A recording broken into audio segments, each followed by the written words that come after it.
श्री राम श्री राम श्री राम श्री राम। वरतुंडाय महाकाय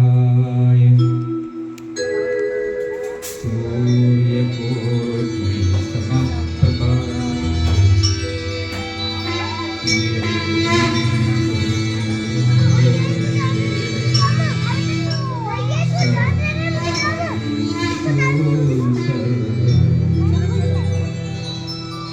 सदा भवानी दायिने सम्मुख रहे गणेश पंचदेव रक्षा करें ब्रह्मा विष्णु महेश।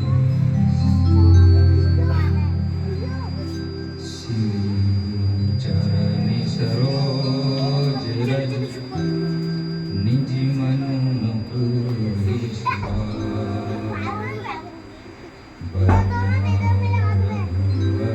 विमल जसु जो दायक फल चार। बुद्धिहीन तनु जानिके सुमिर पवन कुमार।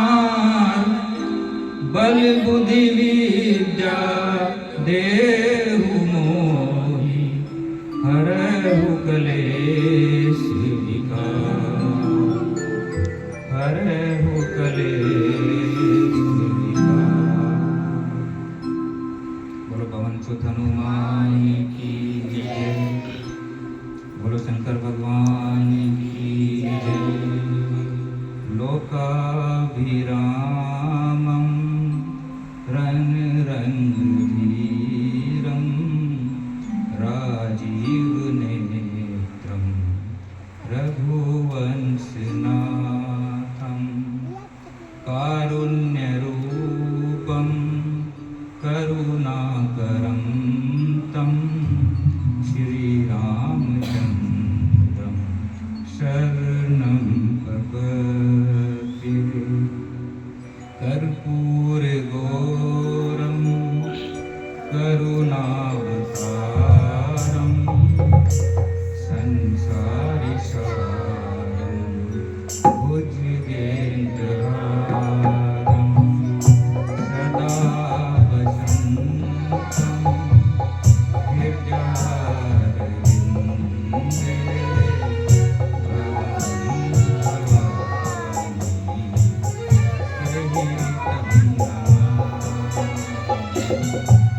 जय विधिनाथ होई विघ्नमोरा। जय विधिनाथ होई विघ्नमोरा। करो सवेगी दास में तोरा। सीताराम चरण रति मोरे। सीताराम चरण रति मोरे। अनुदिन बढ़ अनुग्रह तोरे। बोलो सियावर रामचंद्र भगवान की जय। भूत पावन भगवान शिव शंकर महाराज की जय। नमो पार्वती पते हर हर महादेव। सीताराम सीताराम सीताराम।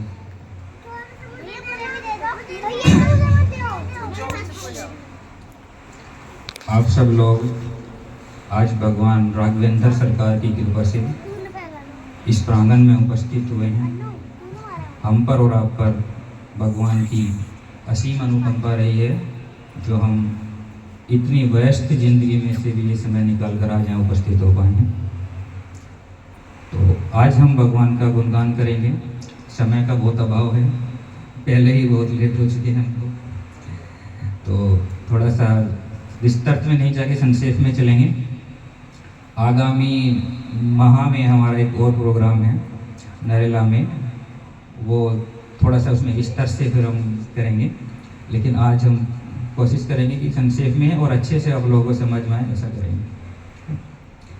जिस ग्रंथ के सानिध्य में हम आप अगले 2 या 3 घंटे चर्चा करेंगे, उस ग्रंथ का नाम है श्री रामचरितमानस। और रामचरितमानस का एक एक कांड, एक एक चरित्र, एक एक इंसान, क्या बताएं कि शब्द नहीं है, व्याख्या करने लायक नहीं है।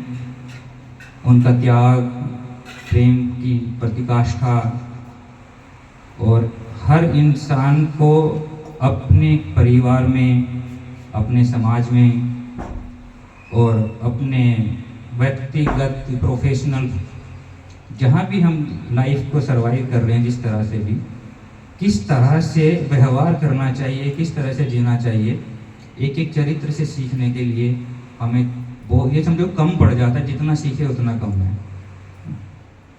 कोई भी एक चरित्र अगर रामचरितमानस से आप लोग ले लो तो इतना क्या बोल गूढ़ होता है, बहुत गहरा है कि समझ पाना ही मुश्किल है। यहाँ पे उपस्थित जितने भी व्यक्ति हैं, ये तो आशा नहीं की जा सकती कि सभी लोग समझ पाएंगे, पर इनमें से 1 या 2 इंसान ने भी समझकर अपने जीवन में इसको कृतार्थ किया तो शायद जीवन सफल होगा। तो आज हम अयोध्या कांड से शुरू करेंगे, और अयोध्या कांड मेरा हृदय के सबसे निकट है। बहुत विस्तृत कांड है, थोड़ा सा हम संक्षेप में ही रखेंगे, लेकिन इस कांड में जितने भी चरित्र हैं, एक एक चरित्र से आप लोग समझने की कोशिश कीजिएगा, एक एक रिश्ते को कैसे कैसे। अब लोगों ने तो उसको एक ये सोचा है कि भगवान हैं, भगवान ही कर सकते हैं, हम लोग नहीं कर सकते, क्योंकि हम लोग बहुत चतुर है ना, कि जो काम नहीं कर सकते ना उसको भगवान पे डाल देते हैं, इसको बंद कर दो, ये भगवान ही कर सकते, हम नहीं कर सकते, है ना। पिता की आज्ञा तो भगवान ही मान सकते हैं, हमारे बस के तो है नहीं वन में जाना, राज्य का त्याग करना हमारे बस की बात नहीं है, वो तो भगवान थे, वो कर गए, हम लोग नहीं करेंगे। और फिर किसी भी संबंध को लेकर एक रामचरितमानस में जीवन का पूर्ण काल और सभी संबंध कैसे जीवित होने चाहिए, कैसे जीने चाहिए, कैसे निभाने चाहिए, ये इसमें दर्शाया गया है। और विलंब न करते हुए हम शुरुआत करेंगे। तो सबसे पहले भगवान के संकीर्तन शुरू करने जा रहे हैं, भगवान का नाम का गुणगान करने जा रहे हैं।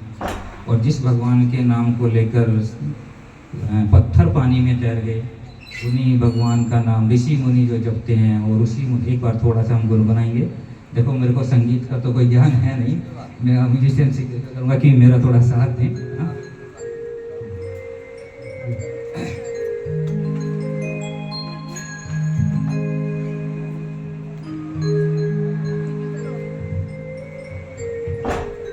जो किस्मत जगत की बनाए सवाए,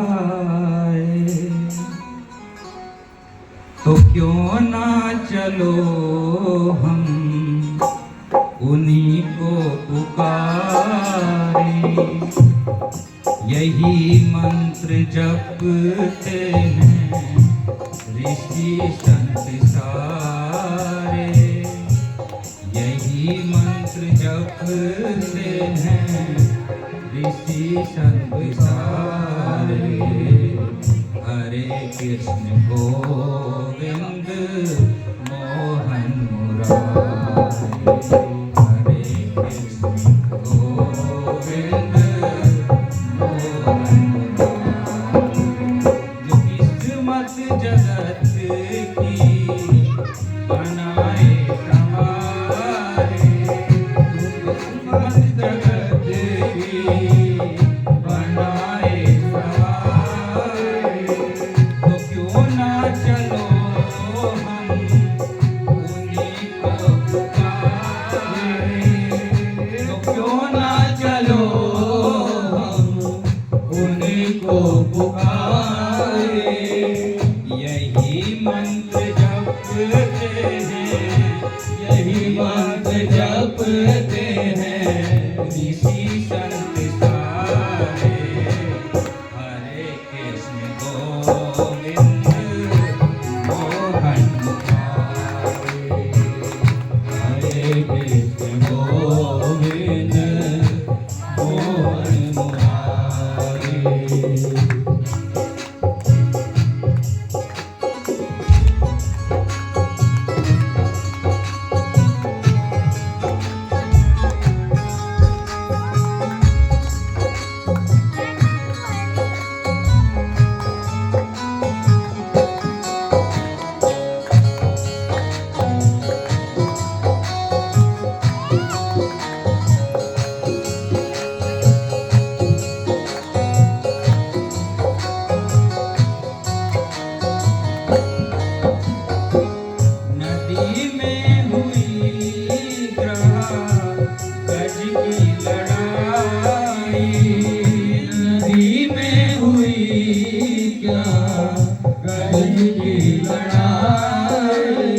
गजराज आकर के, गजराज आकर के गज को उबारे, गजराज आकर के गज को उबारे।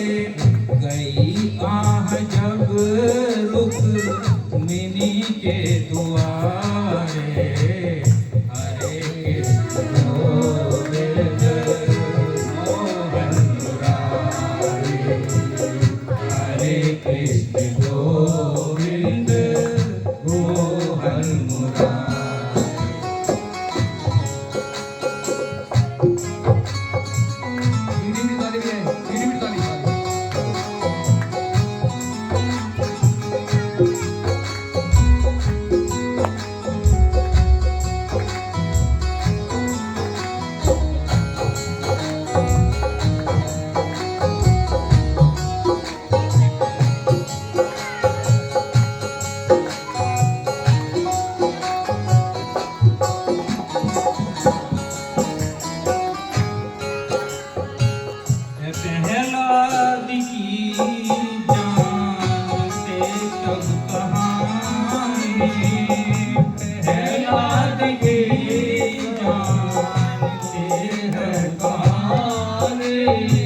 उन्हें होलिका जब जलाने की ठानी, उन्हें होलिका जब जलाने की ठानी, जली होलिका जब मुरारी पधारे, जली होलिका जब मुरारी पधारे।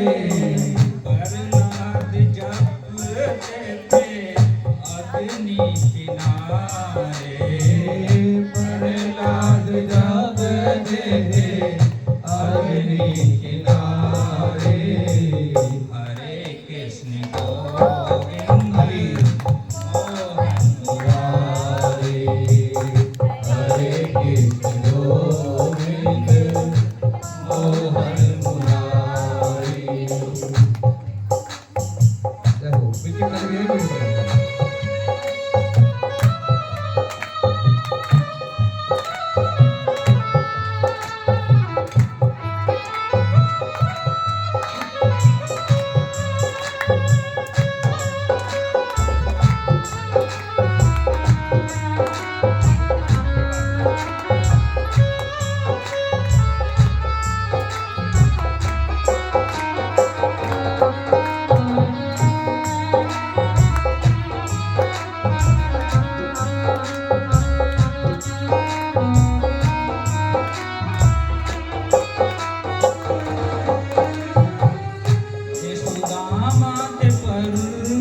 के अनन्य पुजारी,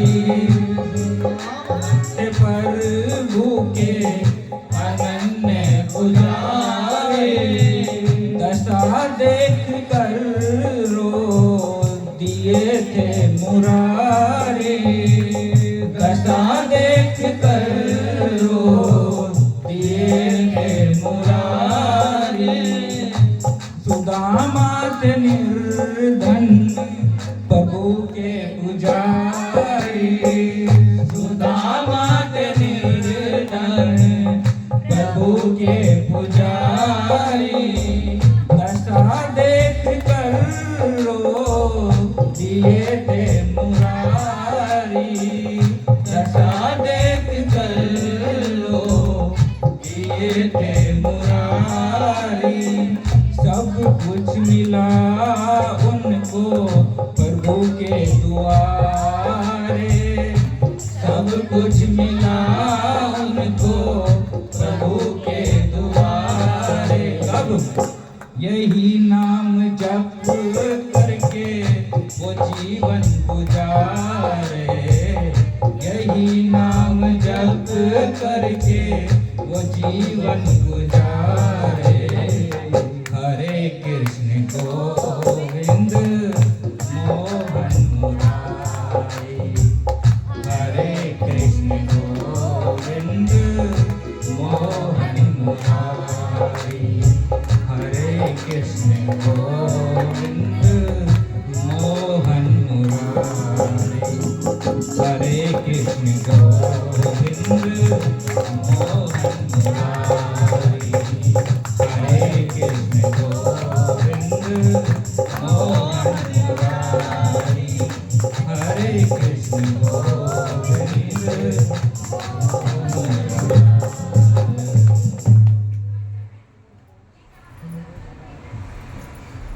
बोलो बांके बिहारी लाल की जय, राधा रानी की जय।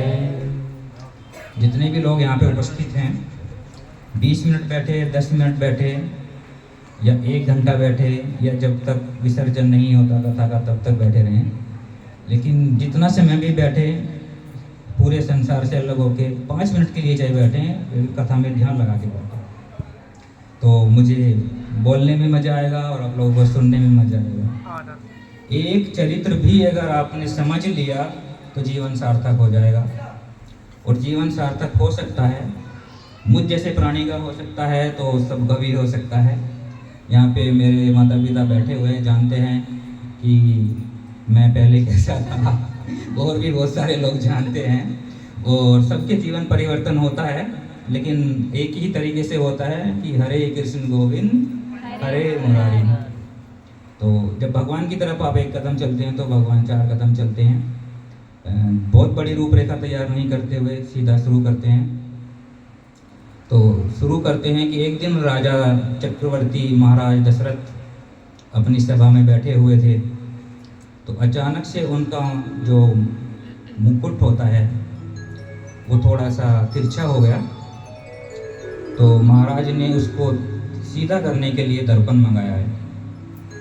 अब दर्पण में महाराज निहार रहे थे कि मुकुट सीधा कैसे होगा, तो तभी यहाँ ये जो होती है ना कनपटी जिसको बोलते हैं, यहाँ पे उनको एक सफ़ेद बाल दिखाई दिया। तो सफ़ेद बाल दिखाई देने के उपरांत महाराज ने सोचा कि अब लगता है कि मेरा राज्य करने का समय समाप्त हो गया है और महाराज अब राम को युवराज बना दिया जाए। तो आर्य सुमंत को बुलाया, गुरुदेव भगवान वशिष्ठ जी को बुलाया और उनको कहा कि हे गुरुदेव जी, अब लगता है कि मेरा समय काल जो है वो पूरा हो चुका है और मैं चाहता हूँ कि राम को राज्य दे दूँ, और आप एक निश्चित मुहूर्त निकाल के और मुझे बता दीजिए कि जिससे मैं राम का राज्य अभिषेक कर सकूँ। अब यहाँ दर्शन करते जाइएगा, एक एक शब्द, एक एक वाक्य सब समझने लायक है। अगर आप समझेंगे तो बहुत गूढ़ है, होता है ना हरि अनंत हरि कथा अनंता। तो थोड़ा थोड़ा तो समझ ही सकते हैं जिसके पास जितना जितना अपना दिया है भगवान ने। तो गुरुदेव वशिष्ठ तो सब जानते थे। गुरुदेव बोले, महाराज आपको मुहूर्त की आवश्यकता नहीं है, राम का राज्याभिषेक जिस घड़ी जिस क्षण और जिस दिन हो जाएगा उसी समय सारे घड़ी मुहूर्त जो है अनुकूल हो जाएंगे। महाराज सोचने लगे कि गुरुदेव तो सही कह रहे हैं, लेकिन फिर भी मैं राम का राज्याभिषेक कल करूंगा। लगभग 1 रात की तैयारी का समय तो मुझे चाहिए और राम को भी मुझे ये बताना है कि हम तुम्हें कल युवराज बनाऊंगा। तो जीवन काल में कभी किसी के कल नहीं आता, ये आप देख सकते हैं अपने ग्रंथों से। जीवन काल में कल आता ही नहीं है। शुभ कार्य जब भी करना हो तो आज इसी घड़ी इसी समय कर देना चाहिए। कल के ऊपर केवल जो कार्य करने लायक नहीं है, निकृष्ट कार्य हैं, वो कल के ऊपर छोड़ देने चाहिए। कि लड़ाई करनी है तो कल करेंगे, गुस्सा करना है तो कल करेंगे, अगर शुभ कार्य करना है तो आज ही करेंगे। उसमें घड़ी मुहूर्त का मत देखो। पैदा होने का कोई मुहूर्त नहीं होता है, मरने का भी कोई मुहूर्त नहीं होता है। जीवन भर फिर मुहूर्त में लगे रहते हैं कि सही मुहूर्त निकले, लेकिन मुहूर्त से होता कुछ नहीं है। वही है सो ही जो राम रच रखा। चक्रवर्ती जी ने बोला कि कल राज्याभिषेक करेंगे, और गुरुदेव को बोला कि आप जाइए राम को बताइए कि यम नियम का क्या पालन करना है, और कल राम को बता दीजिए और सीता जी को बता दीजिए कि किस तरह से उन्हें किस किस नियम का पालन करना है, और कल सुबह हम राम का राज्याभिषेक करेंगे। राम जी को बुलाया गया है तो राम जी बोले, जी पिताजी क्या आदेश है? चक्रवर्ती जी बोले, पुत्र मुझे लगता है कि मेरी वृद्धावस्था हो चली है और अब मैं चाहता हूं कि अपने जीते जी ये राज्य का भार मैं तुम्हें सौंप दूं।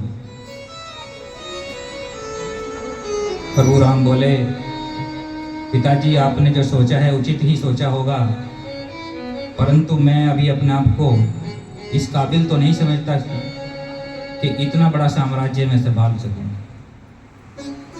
चक्रवर्ती बोले, पुत्र ये मेरी भी आज्ञा है और गुरुदेव वशिष्ठ भी चाहते हैं और अयोध्या की पूरी नगरी चाहती है कि राम को ही राजा बना दिया जाए। चक्रवर्ती जी ने राम को बहुत समझाया, गुरुदेव वशिष्ठ ने समझाया, तो राम जी बोले कि ठीक है पिताश्री, जैसी आपकी आज्ञा, आप बताइए मुझे क्या करना है। गुरुदेव वशिष्ठ बोले कि पुत्र राम और सीता, आज की रात तुम्हें यम नियम का पालन करना है, ब्रह्मचर्य का पालन करना है, फलाहार करना है और जमीन सहन करना है। अगर विधाता ने सब कुछ अच्छा किया तो कल सुबह तुम्हारा राज्याभिषेक होगा। गुरुजी जानते हैं इसलिए उन्होंने एक शब्द जोड़ दिया, अगर विधाता ने सब कुछ चाहा तो ये संकेत था भगवान राम के लिए कि अब आप अपनी तैयारी कर दो, अब वो समय आ गया है कि आज से तुम्हारी यात्रा शुरू होने वाली है। तो प्रभु राम माँ कौशल्या के भवन में गए हैं, माता को प्रणाम किया और बताया कि पिता ने ये घोषित किया है कि कल मुझे युवराज बनाया जाएगा। माता बड़ी प्रसन्न हुई। पुत्र की प्रगति के लिए सबसे ज़्यादा खुशी उसकी माँ को ही होती है। तो भगवान राम यम नियम के लिए अपने भवन में गए, माँ सीता को बताया कि आज की रात हमें यम नियम का पालन करना है और सोना नहीं है और कल सुबह राज्याभिषेक होगा। इधर राज्याभिषेक की जैसे ही सूचना अयोध्या और तीनों लोकों में फैली तो देवताओं को डर हो गया। कुर्सी का मामला बड़ा खराब होता है ना। इंद्र की कुर्सी रावण के हाथ में थी। अब उसको ये डर हो गया कि अगर राम राजा बन गए तो वन नहीं जाएंगे, और अगर वन नहीं जाएंगे तो मेरी कुर्सी कौन दिलाएगा। तो इंद्र और सभी देवता भगवान के सामने प्रस्तुत हुए और बोले, प्रभु आप तो राजा बनने जा रहे हैं, हमारा क्या होगा। प्रभु बोले, देवराज इंद्र घबराइए नहीं, मैंने जिस उद्देश्य से इस पृथ्वी पर अवतार लिया है वही होगा। आप निश्चिंत रहिए और अभी रात्रि बाकी है, राज्याभिषेक सुबह होना है, तब तक तुम इंतजार करो। तो इंद्र अपने इंद्रलोक को लौट गए हैं। भगवान राम ने अपनी योग माया को प्रेरित किया है और उनको बोला है कि माता सरस्वती को बोलो कि कुछ ऐसा करें कि ये राज्याभिषेक रुक जाए। तो माँ सरस्वती आई है और कोई तो अयोध्या के पूरे भवन में ऐसा था नहीं जो तामसी हो। अयोध्या में और महाराज चक्रवर्ती के भवन में और उनके पूरे कुल में एक से एक धुरंधर हुए हैं। जितने भी लोग हुए हैं, हरिश्चंद्र ले लो, यक्ष ले लो, जितने भी हुए, रघु महाराज, सब उन्हीं के परिवार में हुए हैं। तो उनको लगा कि बाकी किसी की मति को परिवर्तन करना तो संभव नहीं है। जब माता सरस्वती ने बहुत खोजा तो उनको एक मंत्रा मिल गई। वो हम सबके आसपास भी होती है एक तो उनको एक मंत्रा मिल गई। तो माँ सरस्वती ने सोचा कि हाँ यही है परफेक्ट, इसी को कर देते हैं, इसी की मति बदली जा सकती है। माँ सरस्वती आई है, मंत्रा की मति को बदला है और चली गई है। मंत्रा पहुंची है माँ कैकेयी के भवन में और माँ कैकेयी को बोला, तुम यहाँ पे बैठी हुई हो, खुशियों का जश्न मना रही हो। तुम्हें लगता है कि महाराज तुमसे बहुत प्रेम करते हैं, तुम उनकी प्रिय पत्नी हो, लेकिन ऐसा नहीं है। महाराज ने तुम्हारे साथ छल किया है। इतना सुनते ही माता कैकेयी को आवेश आ गया और मंत्रा को भला बुरा कहना शुरू किया। मंत्रा को बोली कि ऐसा कभी नहीं हो सकता कि महाराज मुझसे बिना पूछे कोई ऐसा कार्य करें जो हमारे और मेरे किसी हित में ना हो। लेकिन जब नाश मनुष्य पे छाता है तो पहले ही विवेक मर जाता है। एक बात मैं आपको यहाँ बताना चाहूँगा कि सांप अगर आपको डस ले, उसका इलाज है। आग में आप एक बार जल जाओ तो शायद बच जाओ, पानी में डूब जाओ शायद बच जाओ, बंदूक की गोली लग जाए तो शायद बच जाए, बच भी जाते हैं। लेकिन अगर कोई कानों में विष घोल दे उसका कोई इलाज नहीं।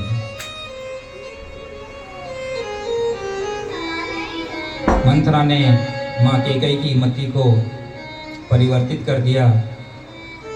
बोले, तुम्हारे पुत्र को मामा के घर भेज के महाराज ने पीछे से प्रयोजन किया है कि राम को राज्य दे दिया जाए।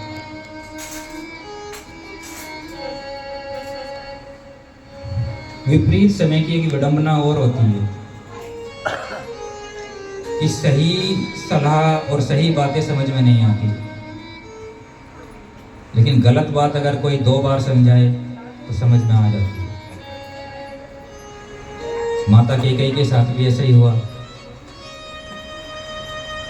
और एक बात ये है कि जो आपसे बहुत प्रेम से, बहुत प्यार से बातें कर रहा है, समझ लो इस इंसान तुम्हारा हितैषी नहीं है।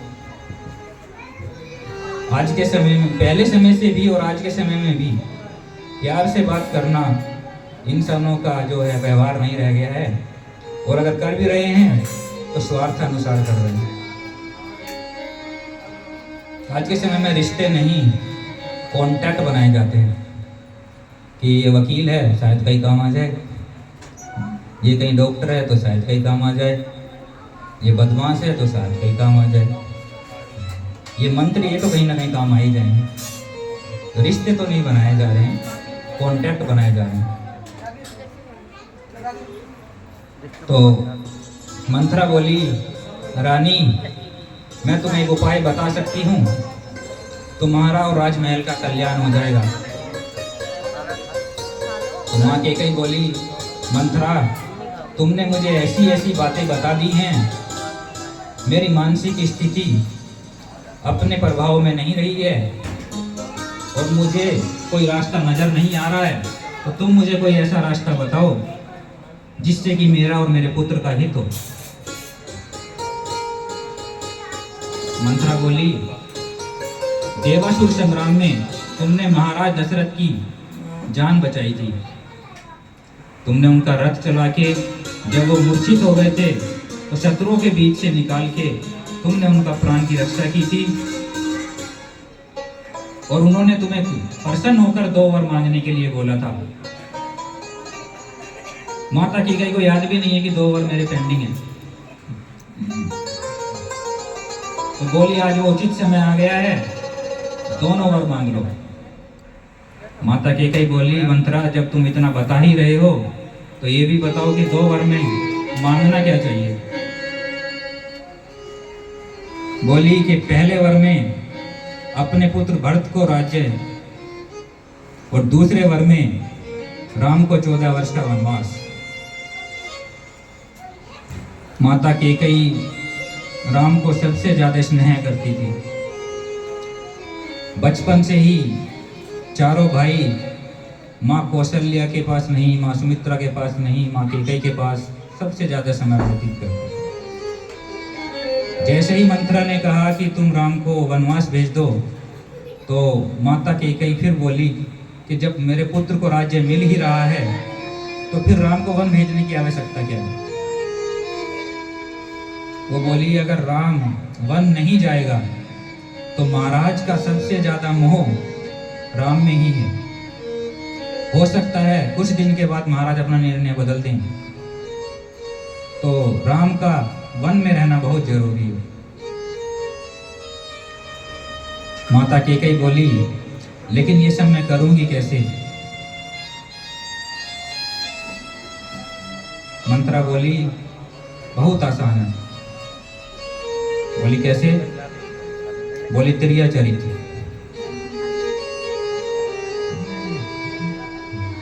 कोप भवन में जाइए, सारा श्रृंगार उतार दीजिए, जमीन पे लेट जाइए और महाराज तुम्हें स्नेह करते हैं वो तुमसे जरूर पूछेंगे, लेकिन जब तक राम की सौगंध ना ले लें तब तक बताना नहीं।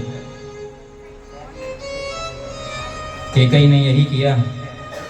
कोप भवन में चली गई, सारे वस्त्र आभूषण उतार दिए हैं और महाराज को संदेशा भेजा है कि माता कैकेयी ने आपको शीघ्र याद किया।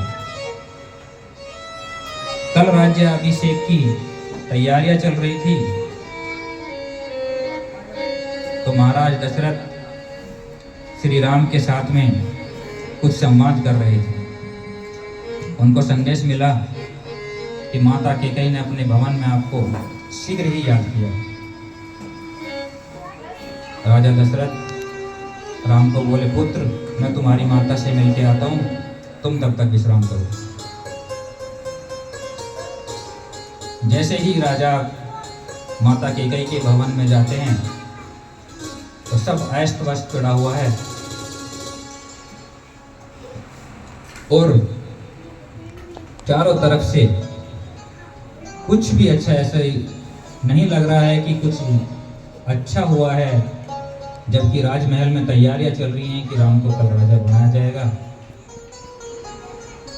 राजा दशरथ कैकेयी पुकारते हुए पूरा महल छान मारते हैं, लेकिन माता कैकेयी नहीं मिलती है। मंत्रा से पूछे जाने पर मंत्रा बताती है कि महारानी कोप भवन में है। कोप भवन का नाम सुनते ही चक्रवर्ती जी को शंका हो जाती है कि ऐसे खुशी के अवसर पर माता कैकेयी कोप भवन में कैसे चली गई। कोप भवन में जाते हैं, माँ कैकेयी की दशा देखकर बोलते हैं कि रानी तुम्हारी यह दशा किसने की है, मुझे अभी बताइए, मैं उसको अभी नष्ट कर देता हूँ। माँ कैकेयी बोली कि तुम निरर्थक प्यार जता रहे हो महाराज, आपको कैकेयी से स्नेह ही नहीं है। महाराज बोले किसी ने कुछ आपको कहा है? नहीं, और मेरे को किसी ने कुछ नहीं कहा, लेकिन मुझे आपसे बात नहीं करनी है। अब समझना, एक चक्रवर्ती सम्राट जो देवताओं का युद्ध में साथ देते हों, विपत्ति में देवता याद करते हों, उन चक्रवर्ती सम्राट की दशा का अब दर्शन कीजिएगा। चक्रवर्ती जी घुटनों के बल आ गए हैं और बोले हे देवी मुझे बताइए कि तुम्हारे अप्रसन्न होने का कारण क्या है। माँ बोली अगर तुम सच में जानना चाहते हो तो पहले मुझे विश्वास दिलाइए कि जो मैं कहूंगी वो पूर्ण होगा। महाराजा दशरथ बोले कि कहो तुम्हें कैसे यकीन होगा। माँ कैकेयी बोली तुम राम को बहुत स्नेह करते हो, आप राम की सौगंध लीजिए कि मैं जो कहूंगी आप उसे पूर्ण करेंगे। महाराज दशरथ अवगत नहीं है कि क्या होने वाला है और मोह में उन्होंने बोल दिया कि मांगो मैं राम की सौगंध लेता हूँ, जो तुम कहोगे वो पूर्ण होगा। देखिए, गुस्से में कभी किसी को बोले नहीं, और जब बहुत ज़्यादा इमोशनल हों तो किसी को वचन ना दें। अब महाराज इमोशनल होकर वचन तो दे दिए। जैसे ही चक्रवर्ती जी ने राम की सौगंध ली तो माँ कैकेयी बोली कि मेरे 2 वचन आप पे उधार हैं और वो मुझे आज चाहिए। राजा दशरथ बोले, कहो तुम्हें 2 वचन में क्या चाहिए। माता कैकेयी बोली, पहले वचन में तो राम की जगह मेरे पुत्र भरत को राजा बनाया जाए। महाराजा चक्रवर्ती को थोड़ा दुख हुआ, लेकिन उन्हें लगा कोई बात नहीं, राम और भरत दोनों एक ही हैं। ठीक है, दूसरा वचन बताइए। दूसरे वचन में माँ कैकेयी झिझकते हुए बोली कि दूसरे वचन में राम को 14 वर्ष का वनवास। 14 वर्ष का वनवास सुनते ही चक्रवर्ती जी का शरीर शिथिल हो गया। वो समझ नहीं पाए, उनको अपने कानों पे विश्वास नहीं हुआ कि जो रानी राम को अपने प्राणों से ज्यादा प्रेम करती है, वो कैसे राम को वनवास भेज सकती है। कुछ समय के बाद महाराज होश में आए और बोले, रानी, तुम्हारा पहला वचन भरत को राज्य मैं हंसी हंसी दे देता हूँ, परंतु रानी, मैं हाथ जोड़कर प्रार्थना करता हूँ कि राम को वन मत भेजो। राम मेरे प्राणों से प्यारा है। राम मेरी आंखों से ओझल हो गया ना तो ये जीवन समाप्त हो जाएगा।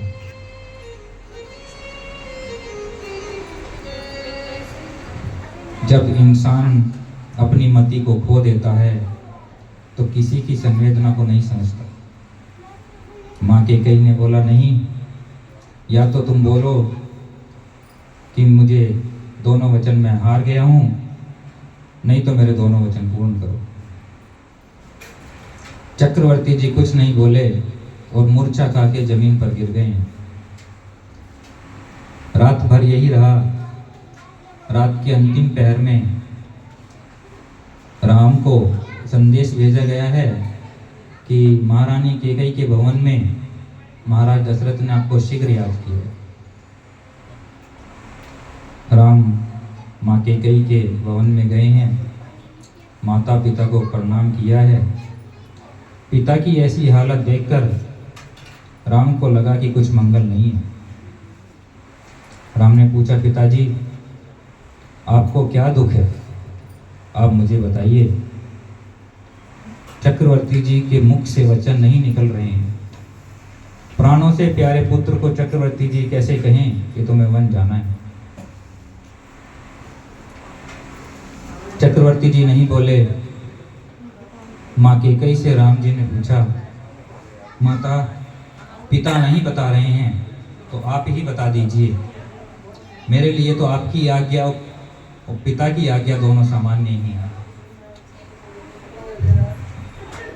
माँ कैकेयी बोली, पुत्र, तुम्हारे मोह में चक्रवर्ती सम्राट अपना वैभव भूल गए हैं और पुत्र मोह में वो मुझे कह रहे हैं कि मैं सब कुछ त्याग कर सकता हूं, लेकिन पुत्र मोह का त्याग नहीं कर सकता।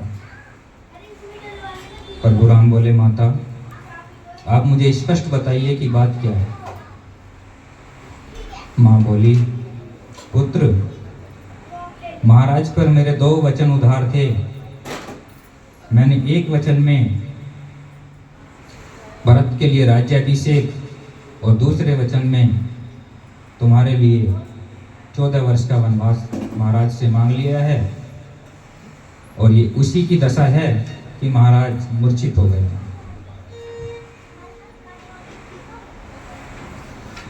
दर्शन कीजिएगा भगवान राम। स्थिति कितनी गंभीर है।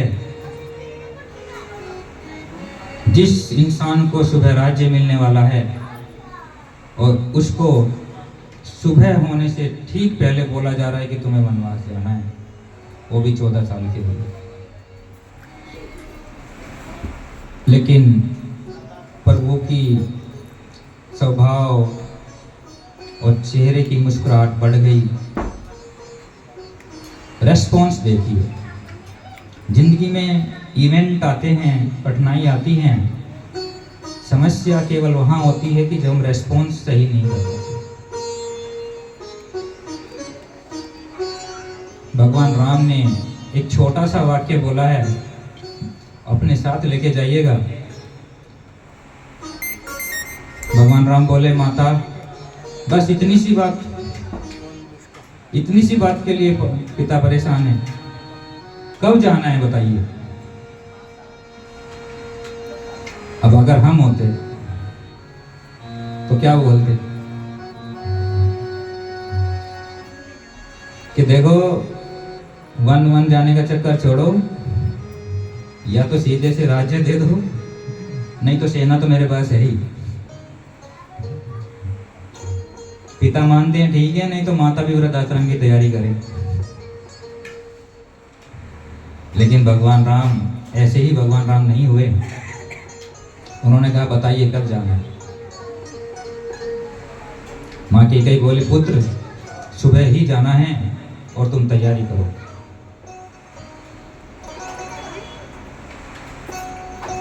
भगवान राम ने माँ कैकेयी को प्रणाम किया, राजा दशरथ को प्रणाम किया और बोले कि मैं माँ कौशल्या से अनुमति लेके अभी शीघ्र आता हूँ।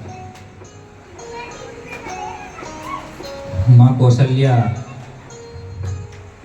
भगवान रंगनाथ की पूजा में बैठी हैं पूरी रात से कि कल मेरे पुत्र का राज्याभिषेक होगा तो सब मंगल में होना चाहिए।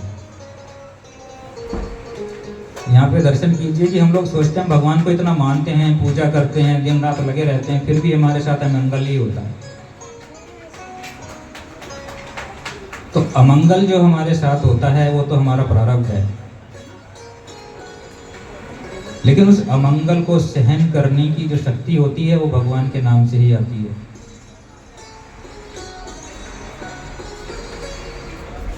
माँ कौशल्या भगवान रंगनाथ की पूजा कर रही हैं। भगवान राम माँ कौशल्या के भवन में प्रवेश करते हैं और माता को प्रणाम करते हैं। राम को देख के माँ बड़ी प्रसन्न होती है, बोली पुत्र तू आ गया, बैठ मैं तेरे लिए खाना लेके आती हूँ। बड़े ही सरल शब्दों में भगवान राम बोलते हैं, माता बैठने का समय नहीं है। तो माँ बोली, हाँ अब तू क्यों बैठेगा, अब तो तू राजा बनने वाला है, तो माता के पास तो नहीं बैठेगा, अब तुझे राज सिंहासन मिला है, अब तू वहाँ बैठेगा। बोला नहीं माँ, बात ऐसी नहीं है। पिताजी ने मुझे बहुत बड़ा कार्य सौंपा है माँ। माँ एक बात बताओ, जंगल बड़ा होता है कि राज्य? माँ बोली कि पुत्र जंगल बड़ा होता है। तो माँ मैं अपने सारे भाइयों में बड़ा हूँ कि छोटा हूँ? बोले पुत्र तू सबसे बड़ा है। बोले माँ पिताजी ने एक परिवर्तन किया है, मेरे छोटे भाई भरत को अयोध्या का छोटा राज्य दिया है और मुझे जंगल का बड़ा राज्य दिया। माँ बोली कि तू कैसी बातें कर रहा है, मेरी समझ में नहीं आ रही है। भगवान राम बोले माता पिताजी चाहते हैं कि राज्य अभिषेक भैया भरत का हो और मैं 14 वर्ष के लिए वनवास में रहूं। इतना सुनते ही माता के हाथ से पूजा की थाली गिर गई। माँ माँ बोली, राम ये तुम क्या कह रहे हो? किसने कहा है तुम्हें वन जाने के लिए? अगर तुम्हारे पिताश्री ने कहा है तो पिता से ज्यादा हक माता का होता है, तो मैं तेरे को मना करती हूँ, तू नहीं जा। भगवान राम बोले, माता पिता भी यही चाहते हैं और माता भी यही चाहती है। माँ कैकेयी ने मुझे कहा है कि 14 वर्ष वन में रहना है। माँ कौशल्या बोली, अगर माता ने कहा है तो फिर तो पुत्र मैं कुछ नहीं कह सकती, परंतु पुत्र तेरे बिना मैं 14 वर्ष कैसे रहूंगी। ये संवाद चल ही रहा था कि तभी माँ जानकी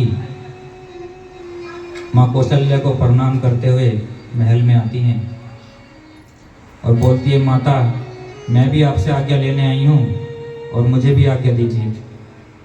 तो माँ कौशल्या को लगा कि राम वन में जा रहे हैं तो सीता चाहती है कि वो जनकपुर जाएगी, लेकिन संस्कार देखिए माँ सीता के और माँ सीता की माता के। माँ सीता बोली, नहीं माँ मैं जनकपुर नहीं जाऊंगी। जिस दिन मेरी विदाई हुई थी मेरी माँ ने मुझे कहा था कि आज के बाद तुम्हारा जीना मरण सब अयोध्या में और श्री राम के चरणों में है। तो माँ मैं तो विदा लेने आई हूँ कि मैं अपने प्रभु श्री राम के साथ वन में जाना चाहती हूँ। माँ कौशल्या बोली, पुत्री तेरे इतने कोमल अंग हैं, तुमने कभी राजमहल से बाहर कदम नहीं रखा और तुम नहीं जानती जंगल कितना भयानक होता है। आजकल के जंगल तो जंगल नहीं रहे हैं, पहले बहुत भयंकर जंगल हुआ करते थे। तो तुम वहां पे कैसे जीवन व्यतीत करोगे? माँ सीता बोली, माता जिस स्त्री का पति तीनों लोकों का मालिक हो उसको जंगल तो क्या माँ, आप राक्षसों के बीच भी छोड़ दोगे तो उसका कुछ नहीं बिगड़ने वाला। और माँ वो जिंदगी ही क्या कि मैं अपने पति के बिना 14 वर्ष तक इस अयोध्या में रहूं। माता पति के बिना जिंदगी व्यर्थ होती है। माँ मैं आपसे आज्ञा लेने आई हूँ, अगर आपने आज्ञा दी तो भी मुझे जाना है और आपने आज्ञा नहीं दी तो भी मुझे जाना है। आपने आज्ञा दी तो प्रभु श्री राम के साथ जाऊंगी और आपने आज्ञा नहीं दी तो मैं अपने जीवन को नष्ट करके प्रभु धाम चली जाऊंगी। माँ सीता की ऐसी बातें सुनकर माँ कौशल्या बोली, ठीक है पुत्री, तुम राम के साथ जा सकते हो। यही संवाद चलते चलते भैया लक्ष्मण माँ कौशल्या के भवन में प्रवेश करते हैं। क्रोध में हैं, गुस्से से भरे हुए हैं और धनुष पे तीर चढ़ाया हुआ है। बोले, भैया राम, जो मैं सुन रहा हूं क्या सत्य है? राम बोले, लक्ष्मण तुमने क्या सुना है? बोले, वो कैकेयी तुम्हें वन भेज रही है और अपने पुत्र को राज्याभिषेक करा रही है। प्रभु, तुमने धनुष बाण क्यों धारण किया है? अपने ही घर में अन्याय हो रहा है और तुम शांत बैठे हो। हमारे पिताजी स्त्री मोह में उचित और अनुचित दोनों भूल गए हैं और ना जाने क्या क्या भैया लक्ष्मण बोलते जा रहे हैं। राम जी बोले, लक्ष्मण तुम मर्यादाएं भूल गए हो और तुम कब से माता कैकेयी को कैकेयी बोलाने लगे? वो हमारी माता है। किस पे धनुष उठाऊं जिस माँ के आंचल में पूरा जीवन गुजारा है।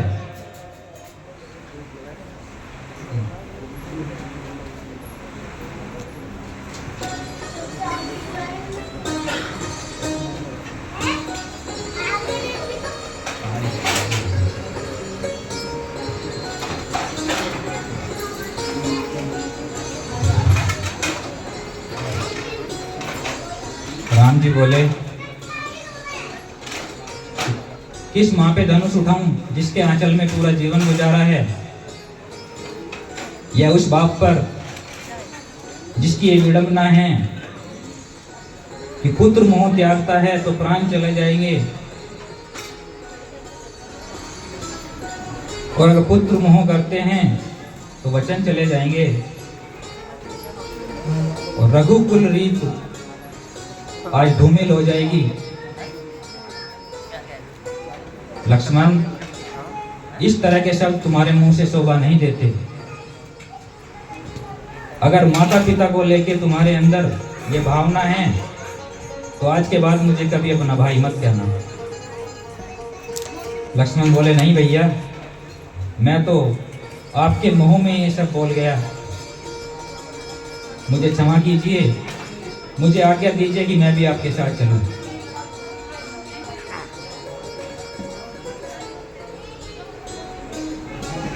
लक्ष्मण भैया माँ सुमित्रा से अनुमति लेने गए हैं।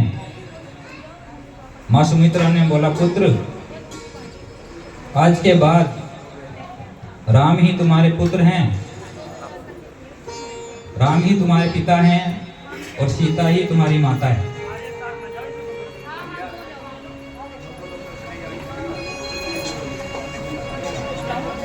जाओ और मेरी एक आज्ञा का पालन करना कि जब तक 14 वर्ष तक तुम माँ सीता और राम के साथ रहोगे तो तुम्हें सोना नहीं है, उनकी सेवा करनी है।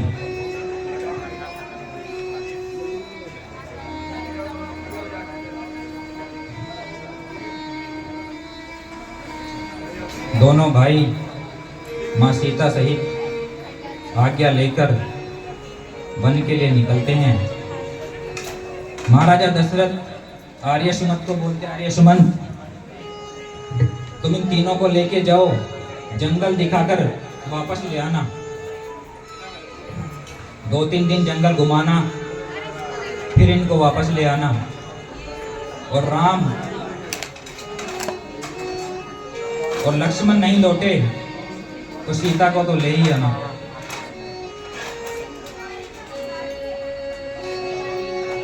आर्य सुमन भगवान राम को लेके अयोध्या के बाहर निकलते हैं।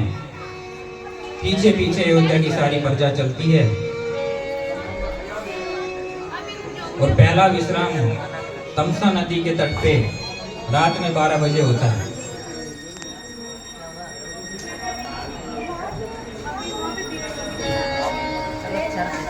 भगवान राम रात के अंतिम पहर में आर्य सुमन को बोलते हैं, आर्य सुमन, रथ के पहियों के निशान मिटाओ। और भगवान अपनी योग माया को प्रेरित करके सारी प्रजा को गहन निद्रा में सुला देते हैं और वहां से आगे बढ़ते हैं। और बढ़ते अगले दिन दोपहर में श्रृंगवेरपुर गंगा नदी के किनारे पहुंचते हैं। श्रृंगवेरपुर के राजा महाराज गुहू, निषाद गुहू को खबर होती है कि भगवान राम आए हैं, और वो उपहार लेके भगवान की शरण में पहुंचते हैं और भगवान को प्रणाम करते हैं और बोले, प्रभु, आपको 14 वर्ष अयोध्या के बाहर रहना है तो आप मेरे राज्य में रहिए। भगवान राम बोले, मित्र, मैंने उदासीन व्रत का प्रण लिया है तो मैं किसी राज्य में नहीं रह सकता और ना ही किसी राज्य सामग्री का भोग कर सकता हूँ, इसलिए मुझे जंगल में ही रहना होगा। महाराज ने उनके लिए गांव के बाहर उचित व्यवस्था की गई है और भगवान विश्राम कर रहे हैं। रात में भैया लक्ष्मण वीर आसन में दूर बैठ के पहरा देते हैं। महाराज निषाद बोलते हैं अपने सारे सैनिकों को कि जैसे अयोध्या की प्रजा को भगवान सोते हुए छोड़ाए थे, कहीं हमें भी सोता हुआ ना छोड़ दें। सारे सैनिक चारों तरफ पहरा लगाओ और भगवान को जाने नहीं देना है। भगवान सो रहे हैं और निषाद राज जी भैया लक्ष्मण के पास बैठ के बोल रहे हैं कि माता कैकेयी ने ऐसा क्या ठाना कि भगवान को वन भेज दिया। ये बातें सुनते सुनते लक्ष्मण जी गरम मिजाज के, उनको क्रोध आ गया। अपने घर के बारे में कोई बात करे तो क्रोध आना भी चाहिए। उन्हीं की मां के विरुद्ध उनको भड़का रहे हैं।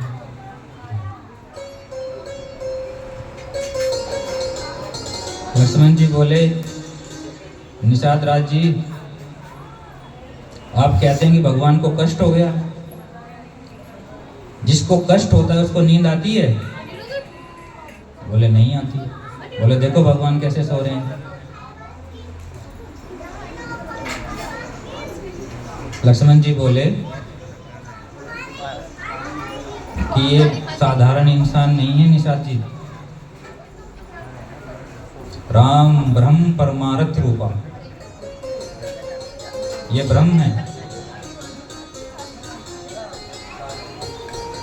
ये साक्षात भगवान विष्णु का रूप है। यही बातें केवट जी पीछे खड़े होकर सुन रहे थे कि भगवान राम तो ब्रह्मा है। लक्ष्मण जी बोले निषाद जी, कोई किसी को सुख दुख नहीं देता, सब अपने अपने कर्म के अनुसार ही सुख दुख लेते हैं। कोई नहीं कहू को सुख दुख कर दाता, निज करत कर्म भोग सब बराता।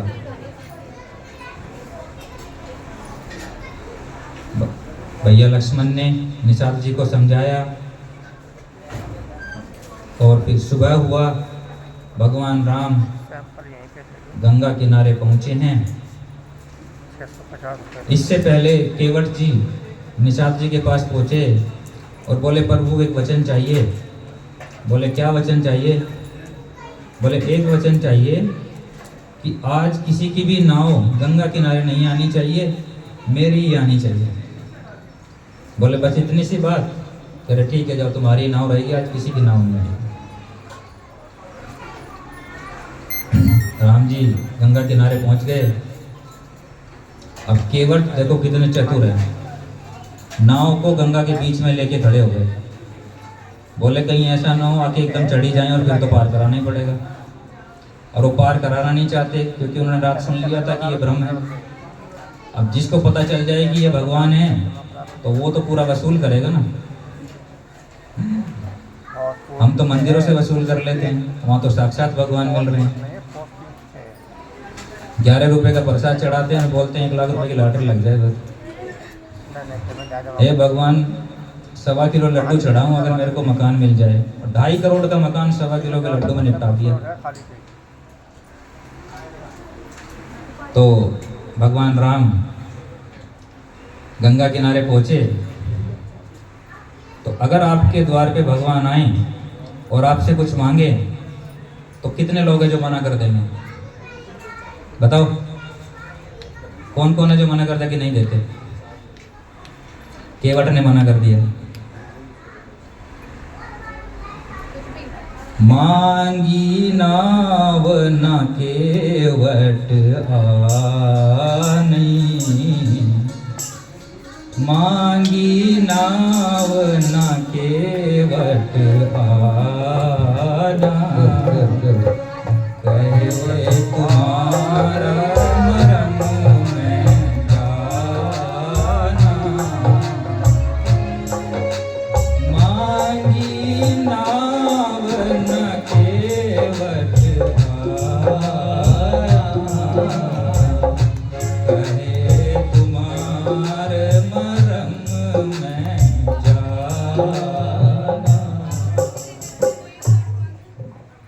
केवट जी बोले भगवान नाव तो मैं नहीं दूंगा, मैं जान गई हूँ आप कौन हैं। आचार्य जी, भगवान मुस्कुरा रहे हैं। आचार्य जी, वक्ता के बीच में बोलने को श्रोता को अधिकार नहीं होता है। तो बोले भगवान राम मुस्कुरा रहे हैं, केवट जी नाव नहीं लेके आ रहे। तो भैया लक्ष्मण बोले कि भैया ये तो मना कर रहा है, ये तो नाव ही नहीं ला रहा, रुको मैं बात करता हूँ। अरे नहीं नहीं तू रुक जा, मैं बात करूँ। बोले ये मेरा भक्त है, मान जाएगा। कह रहे आपके सारे भक्त ऐसे ही होते हैं, मानते ही नहीं है। कह रहे क्यों, कौन नहीं माना? बोले आर्य सुमत देखो, अपने घर जाने के लिए बोला तो बैठे हैं पेड़ के नीचे, अभी गए नहीं घर। बोले मेरे को तो घर से निकलते ही पता चल गया था कि मेरी बात कोई नहीं मानेगा। बोले कैसे? बोले तुम्हें मना किया था ना साथ ना जाने के लिए, तुमने मानी? सीता जी को मना किया था साथ न जाने के लिए, नहीं मानी, तो वो कहाँ से मानेंगे? तो केवट जी नाव नहीं ला रहे हैं। लक्ष्मण भैया बोले कि चाहते क्या हो? तो नाव को बीच में छोड़ के केवट आए हैं। बोले कि ये आपके भैया हैं तो आप इनके बारे में अच्छे से जानते होंगे। कह रहे क्या? कि इनके जो पैर हैं, जो उनकी जो रज है ना, वो उसमें जादू है। अरे कैसा जादू है? कह रहे मैंने सुना है कि ये पत्थर को स्त्री बना देते हैं। कह रहे हाँ मेरे सामने बनाया था। लक्ष्मण भैया बोले मेरे सामने बनाया था, मैंने देखा था। कह रहे थे तो फिर वो तो पत्थर था। पत्थर ठोस होता है कि लकड़ी? बोले पत्थर होता है।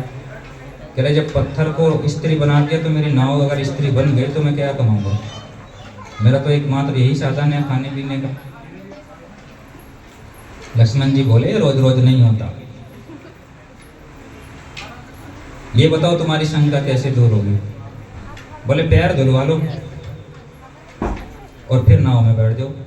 पैर के नीचे जो रज लगी है वो छूट जाएगी तो मुझे यकीन हो जाएगा।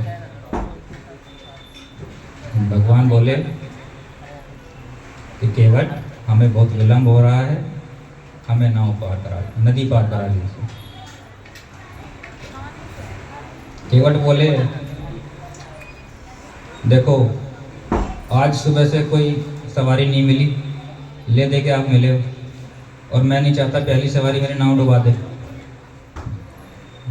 तो मैं तो ये चाहता हूँ कि पहले अपने पैर धुलवा लीजिए और फिर नाव पार कर लीजिए, नाव में बैठ के नदी पार कर लीजिए। 1 घंटा यही तर्क वितर्क चला। अब लक्ष्मण जी को गुस्सा आ गया। बोले भैया एक काम आपसे करा था, हुआ ही नहीं, मेरे हाथ में देते मैं बताता। राम जी बोले तू बता देता है इसलिए नहीं तेरे को दियो।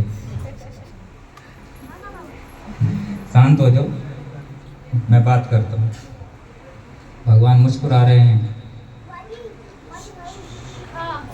केवट बोले कि एक तरीका है अगर पैर नहीं धुलवाना। बोले क्या तरीका है? बोले उधर सामने आधा किलोमीटर दूर जाके ना कमर तक पानी है, मैं बता देता हूँ, मेरे पीछे पीछे हो जाना और मैं निकलवा देता हूँ ऊपर। बोले फिर जब से क्यों नहीं बताया? चलो। अरे नहीं अभी नहीं, मेरी तो बोनी नहीं हुई, और मैं अभी बता दूंगा तुम्हें वहाँ से निकलना है तो सब वहीं से ना निकल जाएंगे, मुझे कौन पूरे दिन पूछेगा?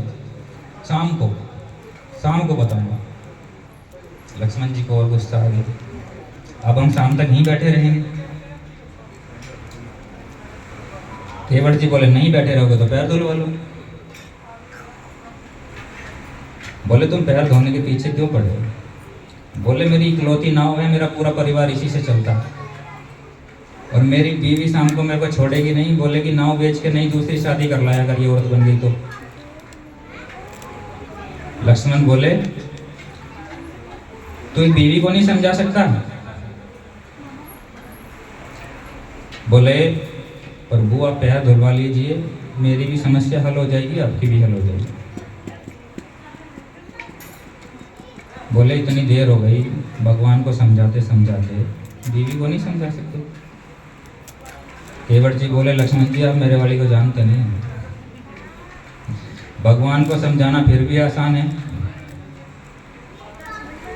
लेकिन बीवी को समझाना बहुत कठिन है। तब राम जी बोले केवट जल्दी करो, हमें बहुत विलंब हो रहा है और हमें नदी पार करनी है, और जिस तरह से तुम्हारी नाव नहीं जाए तुम उस तरह करो।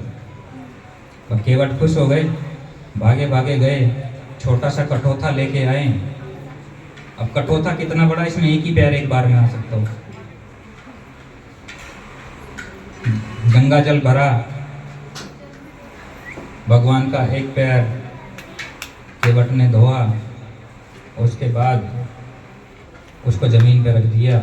फिर दूसरा धोना शुरू किया तो पहले वाला गंदा हो गया। अब केवट जी जिस जल से भगवान के पैर का धोवन किया था उस जल को पी गए। अब बोले भगवान अब वो पैर गंदा हो गया, एक बार फिर धोना पड़ेगा। लक्ष्मण जी फिर गुस्सा हो गए, तुम्हें तब से नहीं दिख रहा था कि ये पैर तुमने जमीन पर रख दिया? अरे प्रभु मैं एक बार गमछा रख देता हूँ। गमछा रखा, पैर धोआ, फिर गमछे पे रख दिया, फिर उस जल को फिर से पी गए। फिर बोले कि भगवान एक बार और धोना है। कह रहे क्यों? तो चरना पर 3 बार पीते हैं। ठीक है जल्दी करो। 3 बार केवट जी ने भगवान के पैरों को रक्षान किया है और चरणावर जल ग्रहण किया। उसके बाद धीरे से राम जी के कान में बोले कि प्रभु एक बार और दूंगा। अब तो लक्ष्मण जी को क्रोध आ गया, तीर निकला, बोले मार दूंगा तेरे को अभी। 3 बार तुम पहले से धो चुके हो और अभी बोल रहे एक बार और दूंगा, अब कौन बाकी बच गया? बोले प्रभु मेरी बीवी मुझे मार डालेगी। बोले खुद तू भगवान का चरणामृत पिलाया है, मेरे को तो नहीं पिलाया, मेरे बच्चे हैं उनको भी पिलाना है। भगवान राम बोले ठीक है जल्दी करो। एक बार फिर से केवट ने भगवान के पैर को धोआ और जल अपने बच्चों अपनी पत्नी को पिलाया। लक्ष्मण जी बोले अब तो कोई नहीं बचा ना? तो केवट जी बोले अब बोलूंगा तो मार डालेंगे। अब भगवान राम के पास फिर गए, प्रभु एक बार और धोना। बोले अब किस लिए धोना है? अब तो तीर मार दूंगा मैं तुम्हें, जिंदगी जीवित नहीं छोड़ूंगा। बोले मार दोगे तो और अच्छा है प्रभु, सुना है आपके भैया का चेहरा सामने हो और आदमी मर रहा हो तो सीधा बेकूफ जाता है, और जब आदमी मरता है तो गंगा जल की कुछ बूंदें उसके मुंह में डाली जाती हैं। तो यहाँ तो गंगा जी भी है और भगवान राम भी हैं, तो विलम्ब मत कीजिए, चलाइए तीर। लक्ष्मण सोचे दिमाग तो बहुत है, समझदार इंसान है। बोले अब वे बता कि धोना किसके लिए? बोले मेरे पितृ हैं जिनकी तृप्ति अभी तक नहीं हुई, उनके लिए एक बार मुझे जल चाहिए। तो भगवान बोले जल्दी करो। एक बार फिर से पैर धोए, पितरों को जल अर्पण किया, पितरों की संस्तुति की। अब केवट भैया ने कहा कि अब आ जाओ नाव। नाव में बैठा के गंगा पार किया है। गंगा के उस पार जाने के बाद भगवान मौन खड़े हैं और केवट भगवान को हाथ जोड़े सामने खड़े हैं। अब भगवान के पास देने के लिए तो कुछ है नहीं। अब केवट ने रोना पहले ही रो दिया कि मेरा परिवार ही नाव से चलता है। और उसको लगता है कि भगवान को लगा कि अब इसका परिवार ही नाव पैसे से चलता है और पैसा मेरे पास है नहीं। तो एक पत्नी को कैसा होना चाहिए, यहाँ पे दर्शन कीजिए। इंगेजमेंट रिंग कितनी महंगी आती है, आप लोगों को भी पता होगा। तो माता ने अपनी शादी की जो अंगूठी थी वो उतारी और भगवान के बिना कहे भगवान को दे दी कि प्रभु उतराई में आप ये केवट को दे दीजिए। भगवान बोले, जानकी तुम ये अपनी औरत के गहने उसके लिए सबसे महत्वपूर्ण होते हैं, बोले कि तुम अपने गहने केवट को दे रहे हो। बोली, प्रभु मेरा अपना कुछ नहीं है। जिस दिन मेरे पिता जनक ने मेरा हाथ आपके हाथ में दे दिया था, सब कुछ मेरा सब आप ही का हो गया था। तो हे प्रभु मेरा कुछ नहीं है, ये आप ही का है और आपको ऐसे नजरें झुकाए मैं नहीं देख सकती, आप ये केवट को दे दीजिए। ये वरदान देखकर केवट रोने लगा। केवट बोला, हे प्रभु मैं इतना अभागा नहीं हूँ कि अपनी माता के गहने उतार के उतराई लूँ। भगवान बोले, केवट तुमने मुझे माँ गंगा से पार किया है तो मेरा फर्ज बनता है कि मैं तुम्हें उतराई दूँ। केवट बोले, प्रभु नाई से नाई पैसे नहीं लेता, डॉक्टर से डॉक्टर फीस नहीं लेता और मजदूर से मजदूरी नहीं लेता, तो मैंने आपको पार उतारा है। कल जब मैं आपके द्वार आऊंगा तो आप मुझे पार उतार दीजिएगा। केवट का इतना सुंदर भाव सुनकर भगवान प्रसन्न हुए, अपनी भक्ति केवट को प्रदान की और केवट को आशीर्वाद देकर भगवान आगे बढ़े हैं और चित्रकूट में भगवान ने विश्राम किया है। गोस्वामी तुलसीदास जी अब कथा को वापस अयोध्या लेके जाते हैं। बड़ा मार्मिक प्रसंग है, जितने लोग भी इधर उधर हैं थोड़ा ध्यान देंगे। यहाँ से जो चरित्र शुरू होता है वो जीवन में अगर उतार लिया तो शायद जीवन सार्थक हो जाएगा। जितने लोग भी इधर उधर हैं ध्यान देंगे।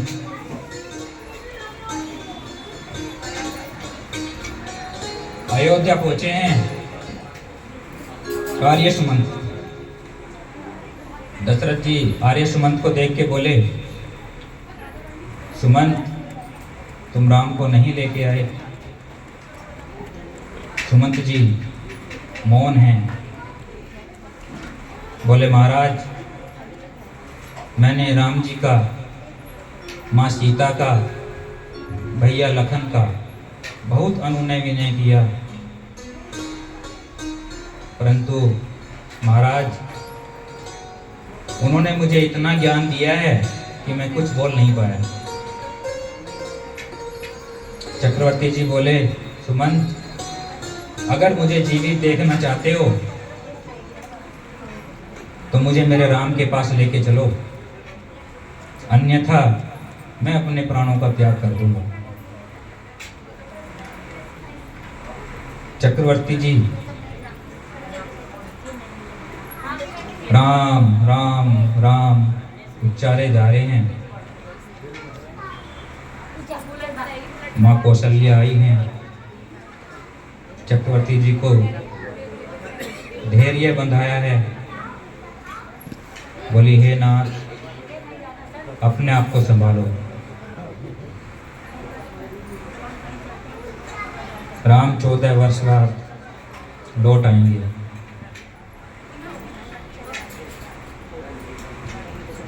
दशरथ जी बोले, हे कौशल्या लगता है मेरा समय पूर्ण हो गया है और आज मुझे वो श्राप याद आ रहा है जो श्रवण कुमार के माता पिता ने मुझे दिया था।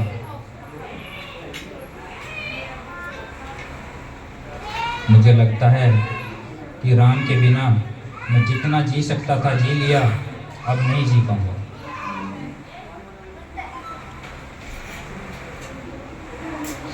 मन ही मन भगवान राम को याद किया और बोले, मर कर ही हम मिलेंगे, जीते जी मिल न पाए, लो आ गई उनकी याद, वो नहीं आए। 7 बार चक्रवर्ती जी ने राम राम राम राम उच्चारण किया है और प्राणों का त्याग किया है। महाराज के प्राण त्याग होने के उपरांत पूरी अयोध्या नगरी शोकाकुल हो गई है। गुरु वशिष्ठ जी आए हैं, तीनों माताएं आई हैं। विडंबना देखिए, जिस चक्रवर्ती सम्राट के 4 पुत्र हैं, लेकिन अंतिम समय में एक भी साथ नहीं है।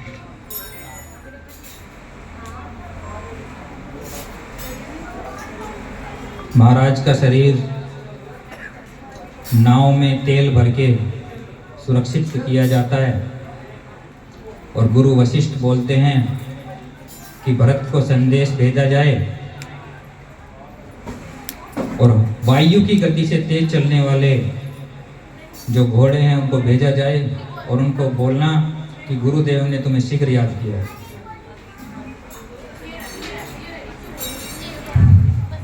संदेशा कैकेयी राज्य पहुंचा है।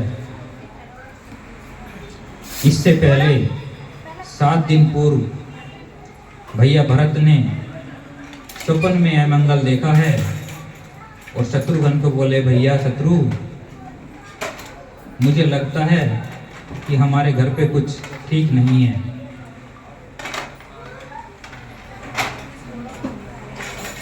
और भगवान शिव की आराधना करते हैं।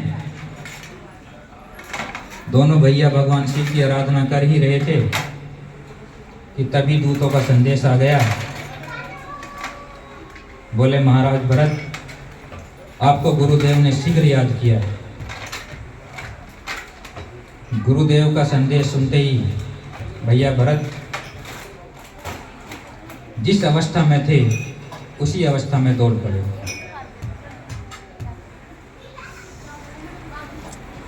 अयोध्या पहुंचे हैं। अयोध्या का आज जो दृश्य है वो मंगलमय नहीं है। चारों तरफ सुनसान है। भैया भरत को सब हीन दृष्टि से देख रहे हैं। भैया भरत सीधे माँ कैकेयी के भवन में गए हैं। माँ कैकेयी ने आरती उतारी है। बोली, भरत, मामा के घर पे सब कुशल है ना? भरत भैया बोले, माँ, मामा के यहाँ तो सब कुशल है, लेकिन मुझे यहाँ कुछ कुशल नहीं नजर आ रहा है। बोले, क्यों? बोले, मैया, अयोध्या की जो नगरी है, यहाँ के जो वासी हैं, मुझे देखकर उनके अंदर जो प्रसन्नता होती थी वो आज नहीं है। क्या हुआ है माँ? माँ कैकेयी बोली, पुत्र बैठो, मैं तुम्हें सब कुशल बताती हूँ।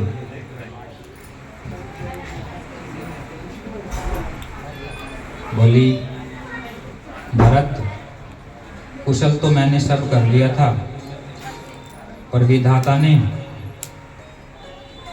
एक करनी बिगाड़ दी। अचानक से तुम्हारे पिता नहीं रहे। भैया भरत ने सुना कि पिता नहीं रहे।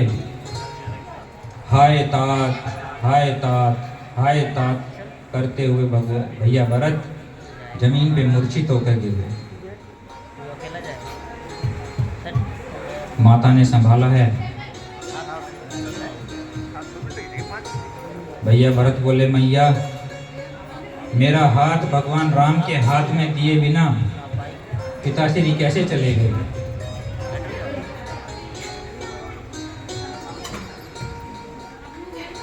माता मुझे पूरा वृत्तांत बताइए, मेरे पिता को हुआ क्या था?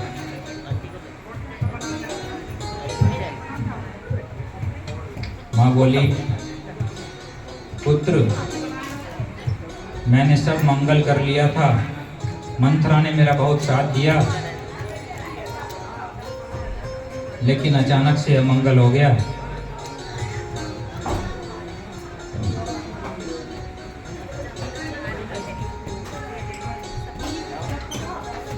अचानक से सब अमंगल हो गया।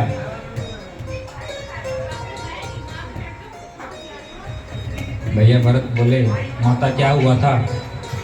माँ कैकेयी ने सब बताया। तो भैया भरत मूर्छित हो गए, पिता का दुख भूल गए और बोले, भैया को वन क्यों जाना पड़ा? बोले, मेरे दो वरदान महाराज पे उधार थे, वो मैंने मांग लिए, एक में तेरा राज्य अभिषेक और एक में राम का वनवास।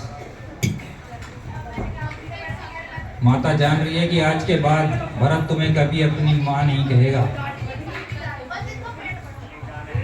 भरत बोले, माता ना तुम्हारा दोष है ना मंथरा का दोष है, दोष तो इस भरत का है। जब भी परिवार में कहीं कुछ अमंगल हो तो सबसे पहले देखो कि कहीं इसमें मेरी तो कोई गलती नहीं थी, लेकिन होता विपरीत है। जिसकी अपनी भी होती है वो भी दूसरे पे लाल करता है।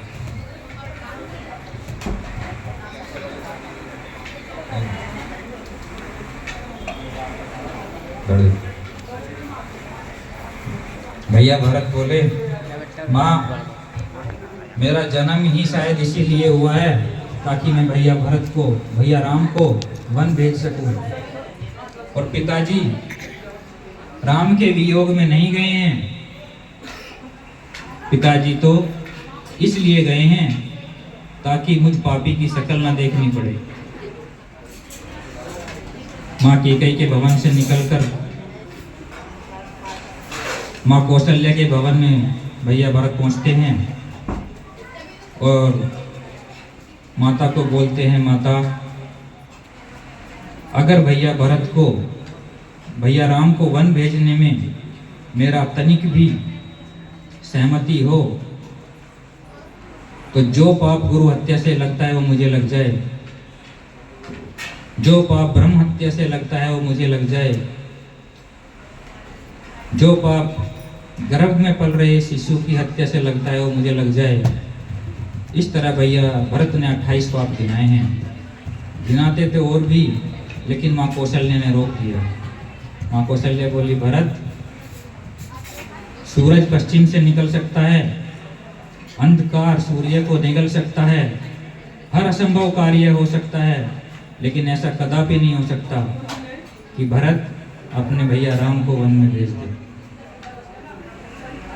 भैया भरत माता के चरणों में गिर गए हैं और गिर के बस एक ही बात बोले जा रहे हैं कि जब जब याद पड़े रघुराई, प्राण निकलना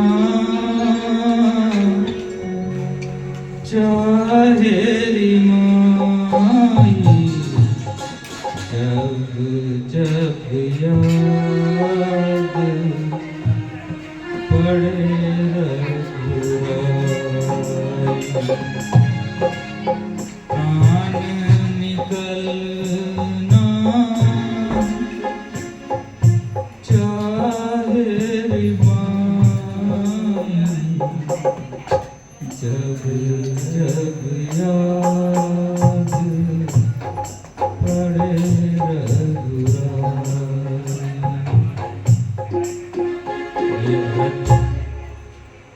बोल रहे, माता मेरा जरा भी दोष नहीं है।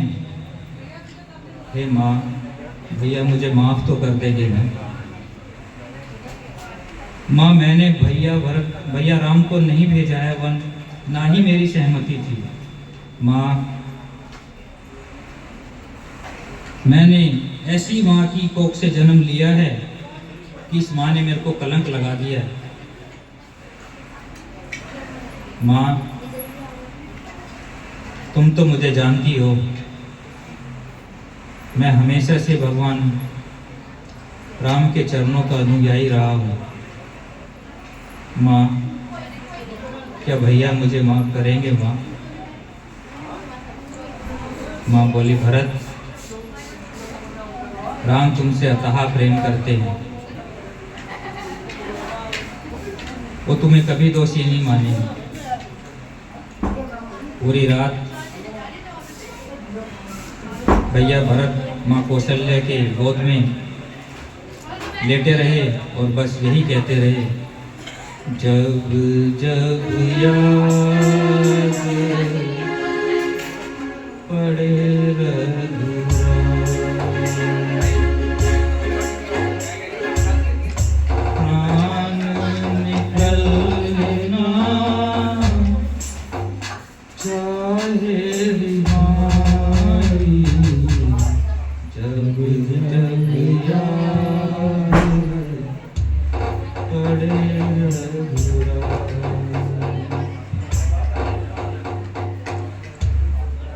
अगले दिन सभा लगी है और गुरु वशिष्ठ ने भरत को बुलाया है, अपने पास बैठाया है और समझाया है कि भरत, अपने पिता की अंतिम क्रिया कीजिए। भैया भरत ने अंतिम क्रिया की है। उसके बाद गुरुदेव बोले कि भरत, राजा चक्रवर्ती किसी प्रकार से सोचनीय नहीं है, वो तो चक्रवर्ती सम्राट हैं, तीनों लोकों के देव असुर सब उनसे सहायता मांगते हैं। उनका जीवन जैसा रहा है वैसा किसी का नहीं हो सकता, न भूतो न भविष्यति। और गुरुदेव वशिष्ठ बताते हैं कि कौन कौन इस संसार में सोचनीय हैं। भरत, जिस पंडित के घर में जन्म लेके भी वेद नहीं पढ़े वो सोचनीय हैं। जिस स्त्री ने पति में श्रद्धा नहीं रखी वो सोचनीय हैं। जिस इंसान ने इंसान होने के बाद कभी भगवान का स्मरण नहीं किया वो सोचनीय हैं। गुरुदेव वशिष्ठ ने 12 ऐसे लोग बताए जो सोचनीय हैं। समय का अभाव है तो विस्तार से नहीं जाएंगे, लेकिन भरत, तुम्हारे पिता किसी प्रकार से सोचनीय नहीं है। भरत बोले, गुरुदेव, क्या आप बोलते तो भैया भरत, भैया राम वन में जाते? बोले, अगर मैं बोलता तो नहीं जाते। तो बोले, फिर आपने बोला क्यों नहीं? गुरुजी बोले कि भरत, चक्रवर्ती ने राम जी की सौगंध उठाई थी और अगर मैं बोलता तो राम जी का अनिष्ट हो जाता, इसलिए मैं नहीं बोला।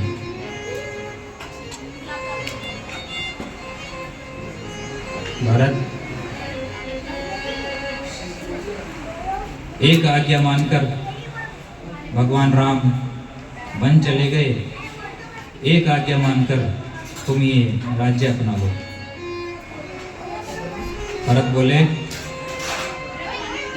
गुरुदेव, एक स्त्री ने सर से लेके पैर तक पूरे आभूषण पहने हो और वस्त्र ना पहने हो तो कैसा लगेगा? बहुत अनुचित लगेगा। किसी ने संन्यास ले लिया हो और फिर भी वो मोह माया में फंसा हुआ हो तो कैसा लगेगा? फिर अनुचित लगेगा। तो गुरुदेव, जिस तरह ये दोनों विषय अनुचित हैं, उसी तरह राम के बिना अयोध्या का राज्य भी अनुचित है।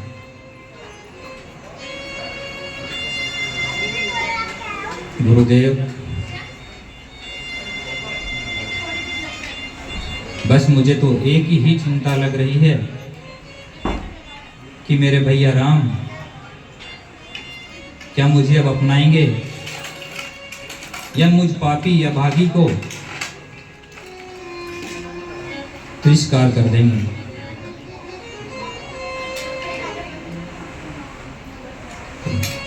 सभा में हाथ जोड़कर भगवान से, गुरुदेव से एक ही बात पूछ रहे हैं, भैया भरत, हे नाथ क्या ये विनती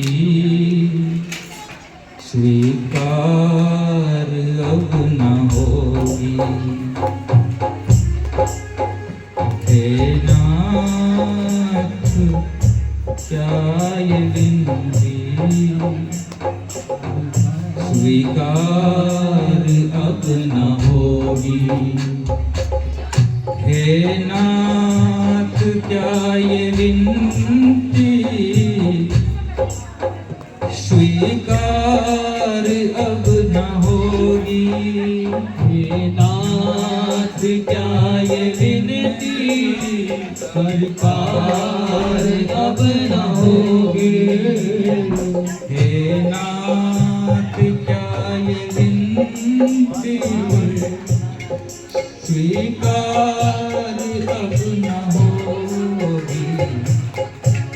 आश्रित पे अनुग्रह की, आश्रित पे अनुग्रह की भरमार अब न होगी? आश्रित पे अनुग्रह की भरमार अब न होगी? हे नाथ क्या ये विनती स्वीकार अब न होगी? हे नाथ क्या ये विनती स्वीकार अब न होगी? हे नाथ क्या ये विनती स्वीकार अब न होगी? नाथ क्या ये विनती स्वीकार अब न होगी? आश्रित पे अनुग्रह की, आश्रित पे अनुग्रह की भरमार अब न होगी? नाथ क्या विनती स्वीकार अब न होगी? भरत जी बोले, गुरुदेव क्या ये विनती अब स्वीकार नहीं होगी? और गुरुदेव, मैं कल सुबह जा रहा हूँ भैया भरत से मिलने चित्रकूट। आप जिन जिन को मेरे साथ चलना है चलिए, नहीं तो मैं तो जा ही रहा हूँ। यहाँ पे भरत जी ने गुरुदेव से आज्ञा नहीं ली है, गुरुदेव को बताया है। उन्हें डर है अगर आज्ञा ली और गुरुदेव ने मना कर दिया तो फिर तुम नहीं जा सकते। गुरुदेव, माताएं और भैया भरत और पूरी अयोध्या की प्रजा तैयारी करती हैं वन जाने के लिए। माताओं की पालकी को आगे निकाला गया है, बीच में गुरुदेव जी का रथ है, पीछे भरत और शत्रुघ्न पैदल पैदल चल रहे हैं। भैया भरत चले चित्रकूट हो रामा, राम को मनाने। भरत चले चित्रकूट हो रामा,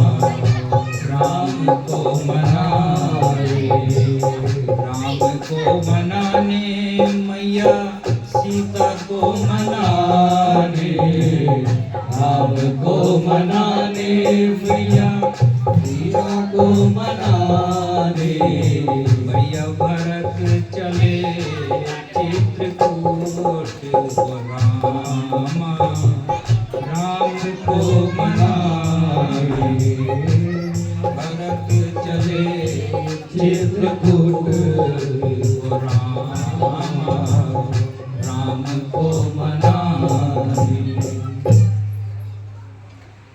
भैया भरत, पूरी प्रजा, गुरु वशिष्ठ, तीनों माताएं श्रृंगवेरपुर पहुंचते हैं।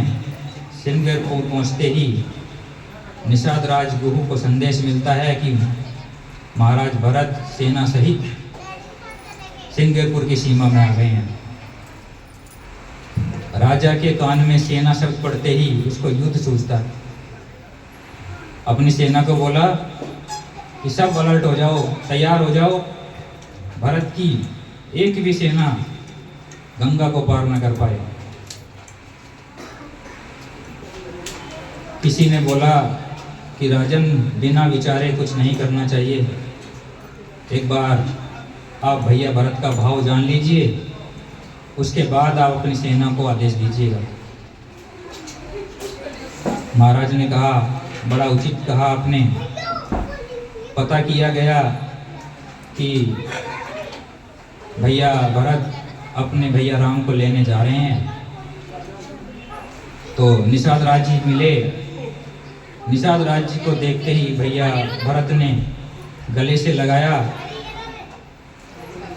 भैया का प्यारा तो मेरा भी प्यारा, गले से लगाया, प्रणाम किया और पूछा मेरे भैया कैसे हैं।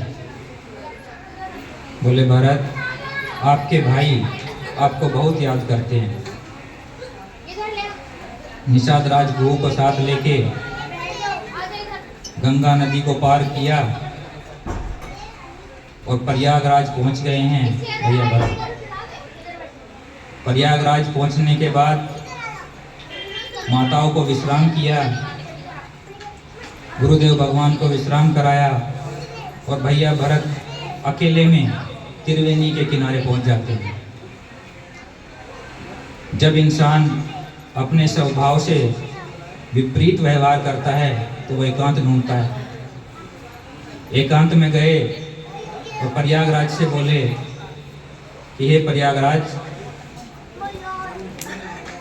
आज मैं क्षत्रिय होने के बाद, क्षत्रिय का स्वभाव देने का होता है, मांगने का नहीं। क्षत्रिय होने के बाद भी आज आपसे कुछ मांगने आया हूँ। प्रयागराज बोले, भरत, 4 पदार्थ भरऊ भंडारा, अर्थ, काम, मोक्ष, मेरे पास चारों पदार्थ भरे हुए हैं, मांगो क्या मांगते।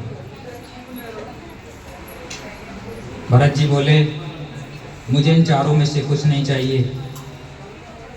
अर्थ की वजह से हमारे घर में अनर्थ हो गया।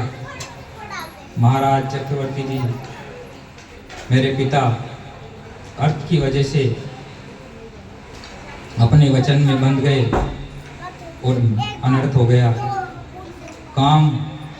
कामना मेरी माँ कैकेयी की थी, जिस वजह से मुझे आज वन में आना पड़ा। और अर्थ, धर्म के कारण मेरे पिता ने मुझे वन भेज दिया। अर्थ के कारण हमारे घर में ये इतना बड़ा हादसा हुआ। और मोक्ष तो मुझे चाहिए ही नहीं। मेरा मोक्ष तो मेरे भगवान प्रभु श्री राम के चरणों में है। अब प्रयागराज सोचने लगे, 4 चीज मेरे पास है, चारों मना कर दी तो देंगे तो। बोले, मुझे तो बस सीता राम चरण रति मोरे, अनुदीन बढ़ेऊ अनुग्रह तोरे। हे प्रभु, हे प्रयागराज, मुझे तो बस इतना चाहिए कि माँ सीता और भगवान राम के चरणों में मेरा अनुराग बढ़ता रहे और उनको पता ना चले। प्रेम किसी से करें तो उसको पता नहीं चलना चाहिए, लेकिन आजकल उल्टा है। तुम समझ नहीं रहे हम तुम्हें कितना प्यार करते हैं। जहां समझाना पड़ता है वहां प्रेम होता ही नहीं है, क्योंकि प्रेम को समझाने के लिए कोई शब्द नहीं बने जिसको समझाया जा सके कि हम तुमसे प्रेम करते हैं। आजकल करते कि हम तुमसे प्रेम करते हैं, तुम काहे नहीं करते? मैंने तुम्हारे लिए किया, तुमने ये काहे नहीं किया? प्रेम में त्याग ही होता है, दिया जाता है, लिया नहीं जाता।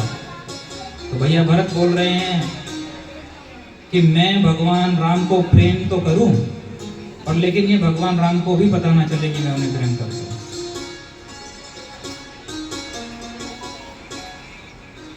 और हाथ जोड़कर झोली फैलाकर प्रयागराज से वो मांगते हैं, जिन्हें दाम प्यारे उन्हें दाम दे दो, मुझे राम प्यारे मुझे राम दे दो, जिन्हें दाम प्यारे उन्हें दाम दे दो, मुझे राम प्यारे मुझे राम दे दो।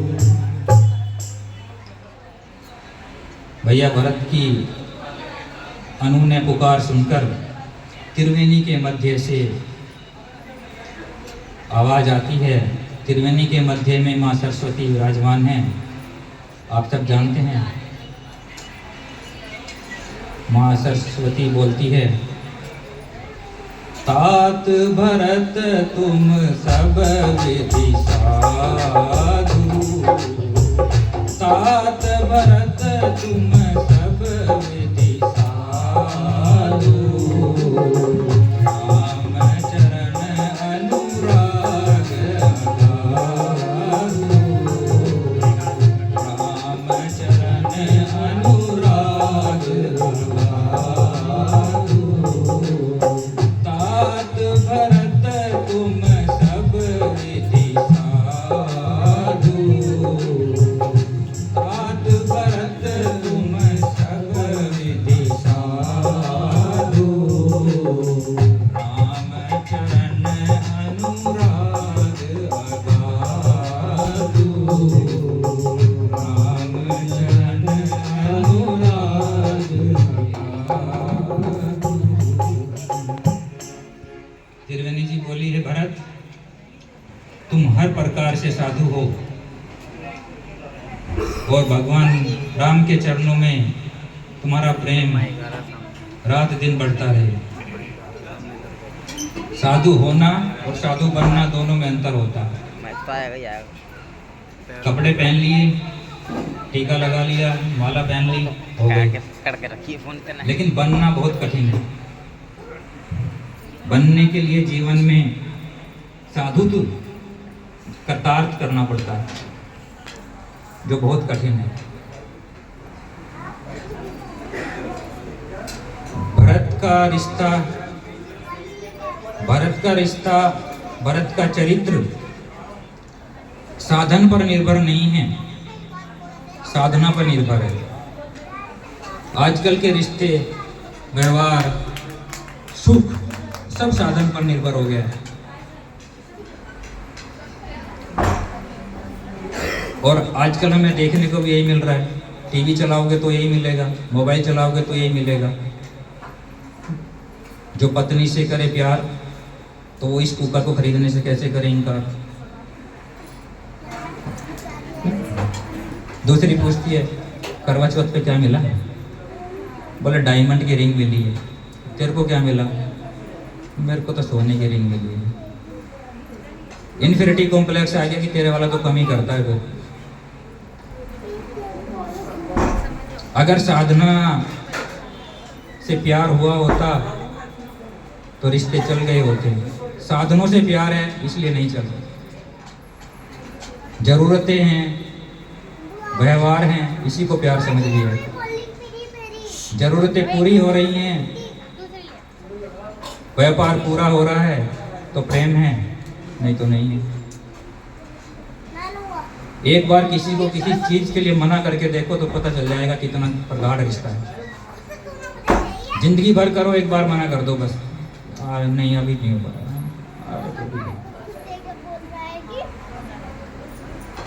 लेकिन भैया भरत त्रिवेणी को बोलते हैं, हे माँ त्रिवेणी, मेरा प्यार भैया राम के लिए इतना बढ़े कि तीनों लोक में किसी ने नहीं किया हो, और भैया राम को इस बात का पता भी ना चले कि मैं उनसे प्रेम करता हूँ। भैया भरत निषाद राज गुरु और संपूर्ण सेना माताओं गुरु वशिष्ठ के साथ में चित्रकूट में प्रवेश करते हैं। चित्रकूट में प्रवेश करते ही भगवान राम माँ सीता पूजा में बैठे हुए थे। माँ सीता बोली, प्रभु रात स्वप्न में मैंने उचित नहीं देखा, तीनों माताओं का मंगल वेश नहीं था। प्रभु बोले, जानकी ये शुभ संकेत नहीं है। और भाई को लेकर, भैया लक्ष्मण को लेकर भगवान शिव की आराधना में बैठ गए। परिवार में कठिनाई आए, जीवन में कठिनाई आए तो भगवान राम का, अपने इष्ट का स्मरण करना चाहिए कि हे भगवान सब मंगल हो। वो बिन मांगे देते। तभी उत्तर दिशा में धूल का गुमार उठता है और कुछ लोग आके बताते हैं कि प्रभु राम, आपके जैसा कोई आपका भाई है? बोले, हाँ मेरा भाई भरत है। बोले, वो आपसे मिलने आए हैं और नदी किनारे आपका इंतजार कर रहे हैं पूरी सेना के साथ। सेना का नाम सुनते ही भैया लक्ष्मण को क्रोध आ गया।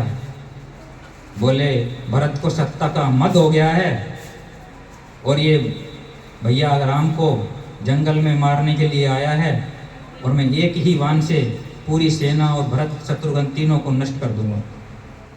आकाशवाणी हुई, लक्ष्मण तुम्हारा वेग, तुम्हारा प्रेम सब उचित है, परंतु पुत्र बिना सोचे विचारे कोई कार्य किया तो उचित नहीं होता है।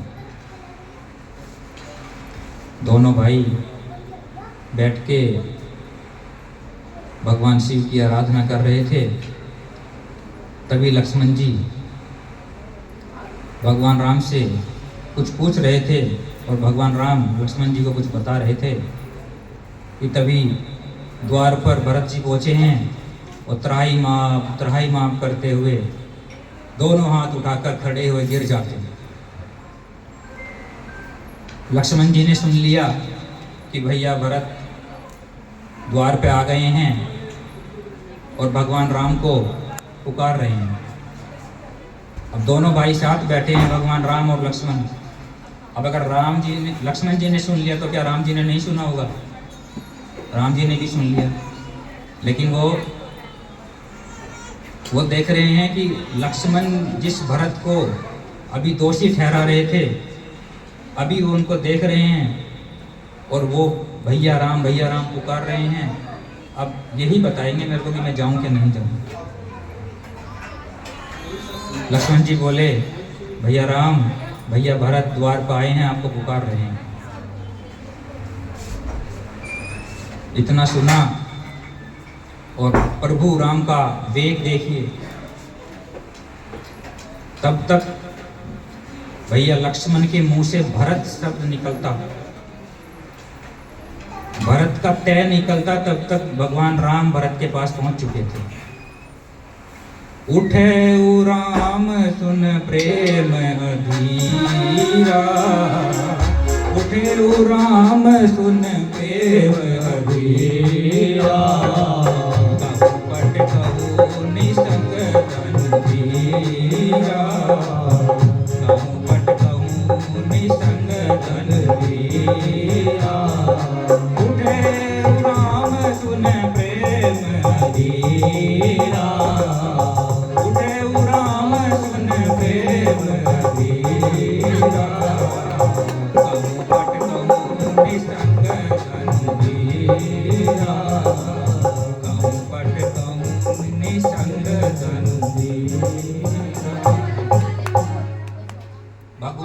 इतने वेग के साथ उठ के गए हैं, कंधे का पट्टन, अर्नव कमर का निशान, हाथ का धनुष और बाण वहीं पे गिर गए। चारों चीज भैया लक्ष्मण